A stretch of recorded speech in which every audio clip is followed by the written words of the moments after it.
Welcome back, ladies and gentlemen, to the Enjoy the Walk podcast. We are happy to continue our U.S. Open coverage this week with second on our list here, Erik Barnes. Erik came through sectional qualifying and got himself a place at the U.S. Open this up-and-coming week at Brookline. Erik, you have been an absolute stud this year on the Korn Ferry Tour, so pumped to just talk about your year so far and your expectations going into the U.S. Open. So, Erik, appreciate you joining us this evening, man. How are you doing? Yeah, man, I'm doing good. Thanks for having me. Yeah, I've been in Boston for a couple of days, just trying to get my feet acclimated and kind of get a feel of the place. So it's been a good couple of days here. Yeah, I know your post-sectional qualifier interview was you were just excited to see how your game stacks up with the best in the world. So, pumped to watch you over the next few days and see how that does. Have you been able to get out in the course and just and get your feet wet with inside the atmosphere? Oh yeah, for sure. Played yesterday. I guess I played the first 12 holes, and then today I played the back nine. So I've seen the whole golf course now in the practice round. I'll probably play them all again tomorrow and kind of do a light day Wednesday. But yeah, man, the place is gonna be hard. It's gonna be real hard. Now, is this your first U.S. Open experience? It is. It sure is. Yeah. So what, myths, legends, things like that have you maybe been able to dispel since kind of walking through, and maybe which ones are confirmed since getting to play the whole golf course? Yeah, I mean, I don't think that like I can dispel anything. It's kind of what you expect, man. Like, well, currently, okay. So one thing, I guess, currently it's not that firm yet. So the greens are fast already, but they're not crazy fast, and there's a lot of pitch on some of these greens. Like, there's places on these greens they just cannot use. So I'm anxious to see how much faster they get, but they're not firm yet. And when they get firm, I mean, this place is gonna be hard. Even par is gonna be a real good score. But It's funny. We were talking to a caddy for Brandon Matthews right before we came on here, and he was telling us the same thing. Like, there's very little pin placements on a lot of these greens, and he's contemplating pretty much saying the same thing of, I don't know how fast they can make them just because of how undulated some of these greens are. yeah, especially if they get really firm. I mean, because just pitching around the green with the as long as the rough, it's not that long yet. I mean, it's not like Marion a couple years ago, but like it's different. Like Torrey last year, right? Like that golf course is literally wide open. I mean, it's just got fairway, green, some bunkering, and rough. Mm-hmm. Other than some of the holes with water on it, I mean, this golf course is not like that. Like you cannot hit it 20 yards off the fairway. You are not hitting it. Well, I mean, you can hit it, but you might only hit it a couple feet. I mean, we've got a margin of rough and then high fescue, and it's just like the fairways are moderately generous. Like they're not like Marion where they were like 20 yards wide. Mm-hmm. But like if you miss them, you're gonna pay the price. Well, and I think as we as fans look at that and say, well, that's the way a U.S. Open should be, right? If that's what Oh we all yeah. look forward to watch on TV, and you said you got on Saturday, and what are your expectations for the next couple days of just prep, and what's the look for you going to be? Are you really grinding out there all day long, or is it following pretty much your normal routine that you'd see week in and week out on the Korn Ferry Tour? Well, this week is so different than like a normal week, right? Because you're gonna see conditions you just don't see every week. Um, so like I actually am gonna put a 7 wood in my bag this week. I haven't played a 7 wood in ever. Like, and the reason is because that famous like choppy wood shot out of the rough kind of Phil made famous there for a little while. Like you can actually advance a 7 wood, but if like a 4 iron, you got no chance, right? Like you're just gonna hit it right in front of you. So for the most part, like there's like today was the day where I kind of tinkered around. Like I really got a feel around the greens to like how I have to play certain shots. If there was anything within my uh, bag that needed looked at, like the 7 wood over the driving iron. Like driving iron's like almost useless this week. Things like that. But as for the next couple of days, like tomorrow, I just try to play as many holes as possible. Like I'm trying not to stand on the range for 2 hours and beat balls. Because I mean, you know, you need to get out there and put yourself, because no matter what, like, you're not getting the same lie twice. And there's so many different things that can happen on this golf course and so many different places you can hit it that I just need to play as many holes as possible without, you know, overdoing it, just to kind of get my, you know, my bearings straight and understand kind of how difficult it's going to be. And also to see how the course progresses from Saturday to Monday to Wednesday to Friday. It's kind of like you said, it's not a course that you normally, with the setup of what you play on a week-to-week basis. So like you said, you're tinkering with clubs. I mean, you can honestly you can go to range anywhere around the world. Exactly. I mean, you can beat balls as much as you want, but I like that strategy because that's how I kind of got better at golf myself, is just playing my course over and over and over again. And I like that strategy where you're just like, you know what, I'm just going to go out and play this course because this is not a setup I play on a normal basis. Right. And also, like, for me, you know, not playing the PGA Tour every week, I needed to get here early and, like, just get comfortable. I mean, because I'm not going to be comfortable. I mean, let's just face it. I mean, is anybody really comfortable in a U.S. Open ever? Like, I guess unless the you got like USGA makes sure lead. They are. You know, unless you got like a 5-shot lead and you're in the middle of the fairway on 18, like, I don't know that anybody's going to be comfortable all week. But, like, I mean, heck, there's 10, 20,000 people out here on Monday. You know what I mean? They're hollering at you, teeing off on 15 on a Monday. So, like, wow, you know, just trying to get used to, like, all the people and the cars and the carts and everybody running around, just trying to get, you know, acclimated. That's really cool. And it's something I think a lot of people don't think about is, right, like, even your practice rounds at a U.S. Open are just so bar none different than any week to week you're going to find, even on the PGA Tour. I'd find it tough press maybe than the Waste Management to find 20,000 out on a Monday afternoon watching guys play. Yeah, man, it's crazy.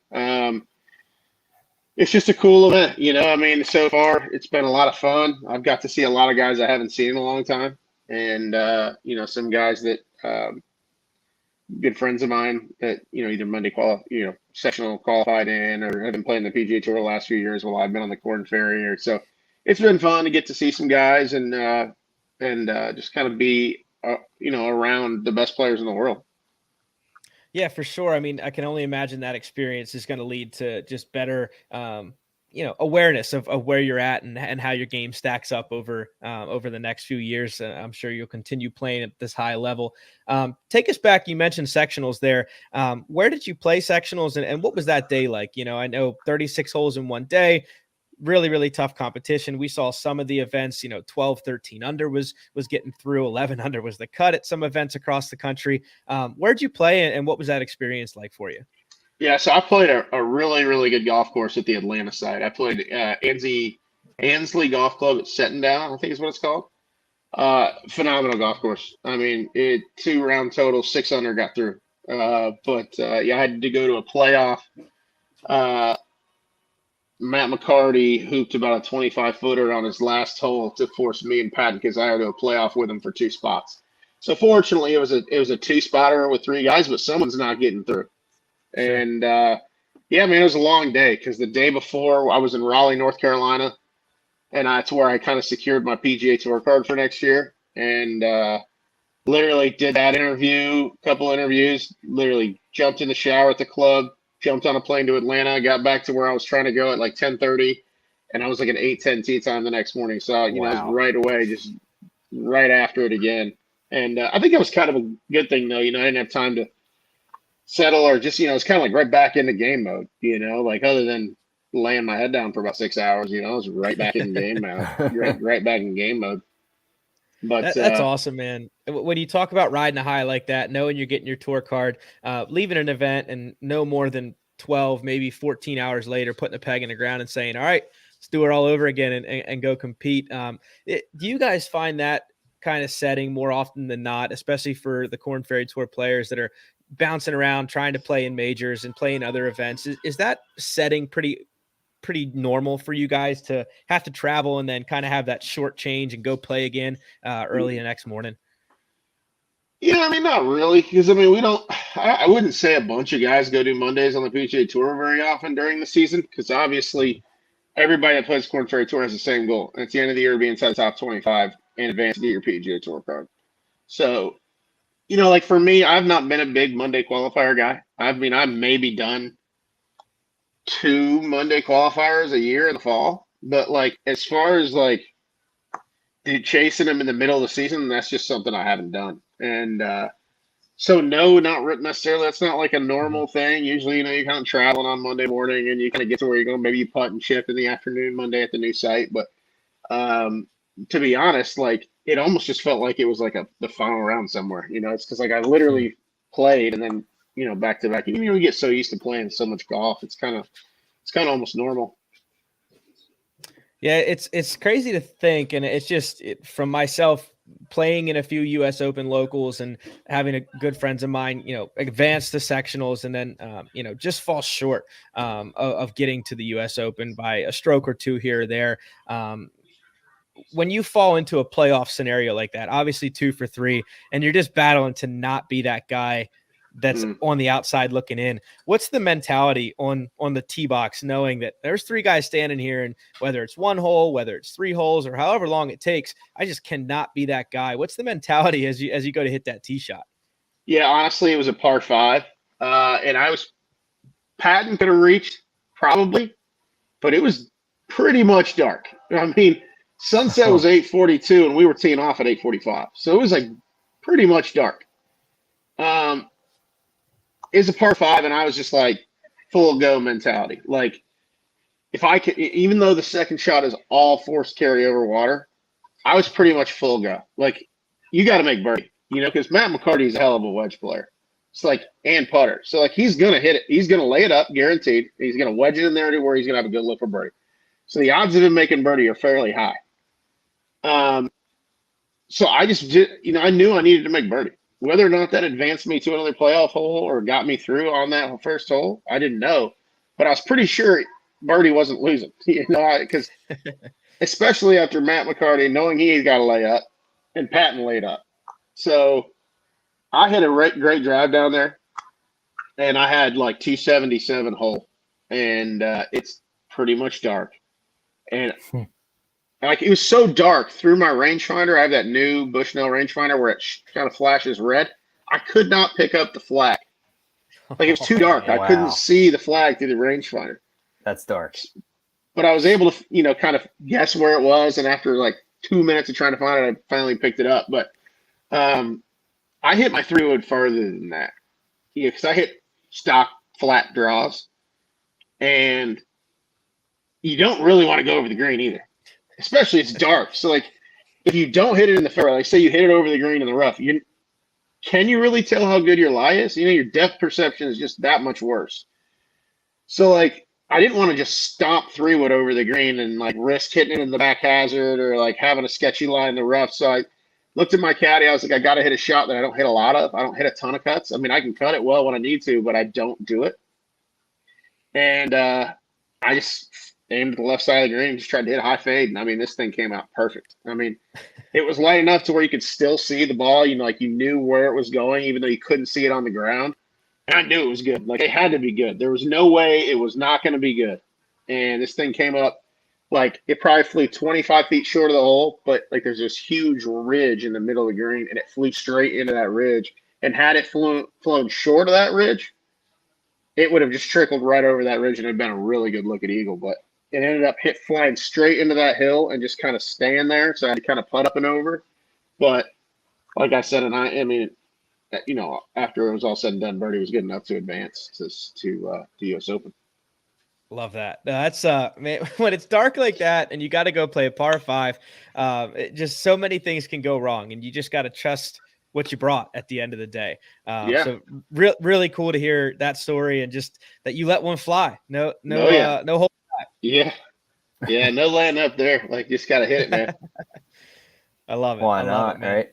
Yeah. So what's you see the course now, you got through, you've seen the course, couple days left before you tee it up. You've got your pairings too. Are you playing with anybody or are you playing with someone maybe you're excited to get out there and play with? Yeah, so I'm actually playing with Matt McCarty, the guy that I got through the qualifier with. Oh, nice. So Matt McCarty and I are the ones who advanced out of that playoff there in Atlanta for the 3rd and 4th spots advancing. And I'm paired with him, and I don't know the other guy. I gave some amateur, Thor Bjorsen or something like that. I don't know him at all. But man, I'm just looking. The tee times are great.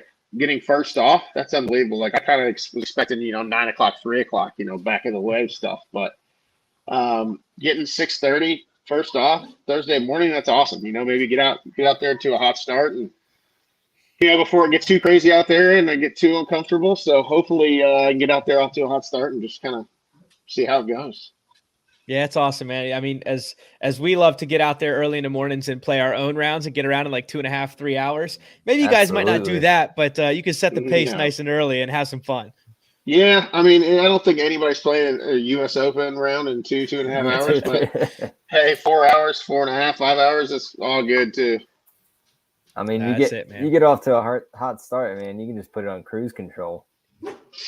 Man, I tell you what, I think at U.S. Open there is no cruise control. You literally just kind of like different mindset from. I watched that thing on TV today where I think it was Daniel Berger was like, the U.S. Open is like the hardest hole you've ever played 18 times. So like, it just is. I mean, it's just hard. Like if you don't hit it in the fairway, you don't feel like you can hit it on the green.